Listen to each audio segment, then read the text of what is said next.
So, how much change do you affect, Kevin, and you and John, with your blog, or is it just really, is it a way for you to vent? Is it a combination of the two? What's the end game here? What are you trying to accomplish? Are you trying to change the world? Well, the end game obviously is that it pays enough for my retirement. No, there you go. Yeah, and that's so ExUrbanLeague.com. Yes, that's ExUrbanLeague.com. Please click on the banners while you're there. TM. No, well, yeah, the list. We get a link from like one of the bigger blogs out there, and I go home and tell my wife, I'm so excited. We got a link from hotair.com. That's so cool. My wife looks at me and she says, "Yeah, but did you make any money?" Capitalism. What's the end game? I guess for me, the end game is, yes, it's part me expressing, but there's a logic and I don't think Americans understand just how much optimism is ground into your social DNA. Everything about this country is, I want my life to be better. I want things to be better for me and my loved ones. And just exposing people that the best way to do that is to give you the opportunity to be better. We're not gonna determine the outcome, but we are going to level the playing field in America. Mm-hmm. We don't. That's the way that America should work, and we've gotten away from that, and we need to get back to that. So whatever I can do to get back to that, I don't want my children when they're 21 and having to pay 100% income tax to say, "Daddy, how come you didn't do anything about it?" Right. No, that's fair. I like that. That's as good a reason as any. Yeah, and I think something that I look at is there's a lot of things you can do with any kind of opinion commentary, and you can give strength to your side, which means arm them with more facts, entertain them, and so forth. But one of the biggest things that I've really enjoyed is when we get somebody from either an independent or especially left of center blog to link to us or retweet something that I did on Twitter and say, "Look, I might not agree totally, but this is pretty funny."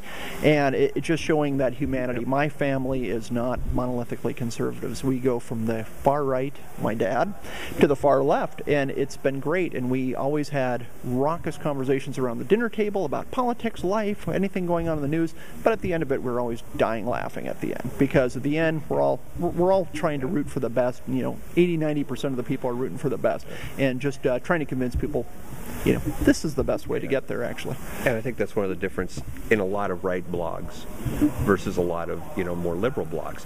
We don't take this stuff seriously. My life does not revolve around politics, believe it or not, even though my wife might disagree with me. My life is my family, my faith, my job, my kids, my wife. The whole politics is just such a small chunk of that, and that's the advantage we have. We don't live. If somebody goes on the left and says, "Well, you're just a complete fascist Nazi," I go, "Well, okay. I'm going to go home now.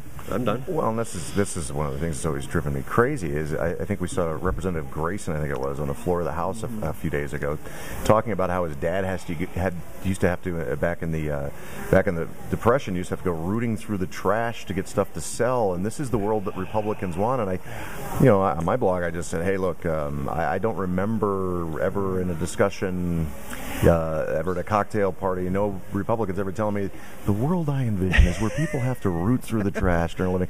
And another thing, I don't want them to have hope. I don't want them to. It's just like, really, is that because conservatives, we like clean water, we like clean air because we got to drink it and we got to breathe it. It's just not fair. When Sarah Palin was got the vice presidential nomination, I said, "She reminds me of my grandmother's," and people looked at me. No, she's a lot prettier than grandmothers. Both of my grandmothers. My one grandmother had to take care of a large farm by herself because her husband had a stroke.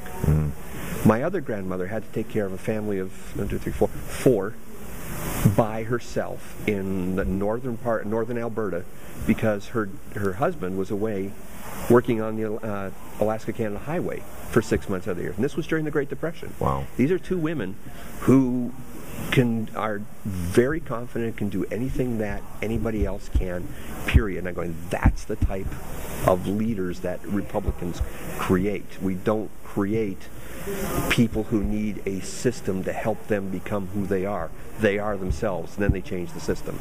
They become wonks through hard work as opposed to they get to working through wonkiness.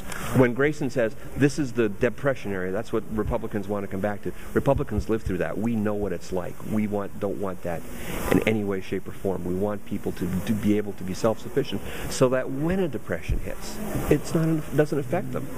The government, what's Gerald Ford's line? The government that's big enough to give you everything you want is big enough to take everything away.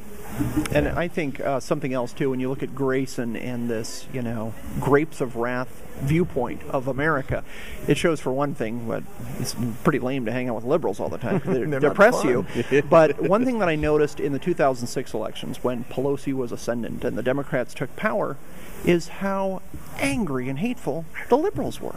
They won, and they were furious about it. They had all this hate, and they didn't know what to do with it. And so I remember telling a lot of people, saying, if Obama wins, they're going to be madder than ever. And people were like, what are you talking about? They'll be thrilled. It's like, no, they're mad. And if you go over to where Netroots Nation is meeting, not very happy people. They can own all the levers of power right now, and they are not pleased with it. So really no pleasing them. Those Birkenstocks just give hellacious blisters too. It's just, actually, this is kind of interesting because I was talking with somebody a little earlier. I was like, it's a little hard to figure out sometimes who's who, because there's also, at the same time that Right Online is going on here at the Venetian in Vegas, there's also a convention apparently downstairs, a couple floors down, and they're talking about how to save the Amazon through capitalism, interestingly enough. Nice. But as somebody was walking in, I was thinking to myself, with their hemp man bag, and it's a Merce. Thank you. Well, let's not split hairs here. I've got moobs, but I was like, libertarian blogger, or maybe he's going to the Amazon thing. And interestingly, cowboys and hippies have merged, and in some ways those people who love the earth and think it's great to be completely self-sufficient and the right have met. Is this something we're going to continue to see, do you think? I think cowboys and hippies merging first happened in Bisbee. Yeah, I think you're right. And I love that town. I love Bisbee. It's one of my favorite towns. It is so cool. Yeah. Which is why it's cool, because you have all these wonderful, diverse people living together and living in such a way. You know what? America could learn a lot from Bisbee, quite frankly. Number one, don't shut down a national resource unless you absolutely have to. But second off, you have all this wonderful, diverse culture in Bisbee that's come together and made more than what it is. You've got the miners, you've got the cowboys, you've got the, how shall we put it, alternative culture people.